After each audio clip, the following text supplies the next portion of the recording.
When he came back from Oman in January 2014, the doctors here said, I'm sorry, we can no longer offer you a cure. And I thought to myself, I knew that Dylan was a really special person. You know, I could see his resilience.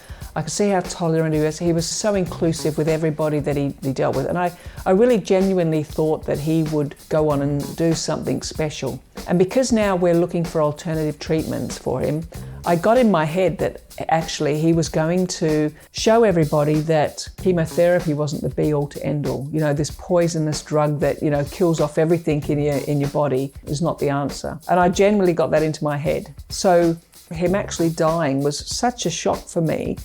And that's where that whole message about malpractice, because when we were in Germany, something went wrong and we don't know what, but we know that Dylan went from first time having this treatment done, working brilliantly, to going back and having it done again 3 weeks later because it works so well, to having it and then 2 weeks he's gone, he's passed. After he'd passed away, I connected with him through a medium and he said to me, Mum, please don't go down the malpractice route.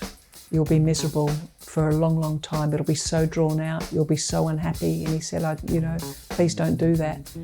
And he said to me, I wasn't long for this world. And if I didn't go when I did, I would have gone soon after. And that just gave me such a sense of relief because I had everything at my disposal. West Ham made it available to me to have the very best of everything for Dylan. And knowing that it didn't matter what I had, it wasn't going to change the outcome, it was quite a relief. At that time, my attention just turned to Taylor because he was struggling. He just lost his best friend. Dylan's passing left Jim, Taylor and I all grieving on totally different planes. I was coping through it. I was the strength through it. Taylor was not understanding it and Jim was not coping with it. I thought Jim as an adult would be able to reach out and get the support that he needed when he knew that he needed it. So my focus became Taylor and giving him the tools to deal with the loss of his brother. You know, and I would say things like, Taylor, you have to take the positives out. And he would throw these things back at me going, you know, what could be the positive about Dylan dying?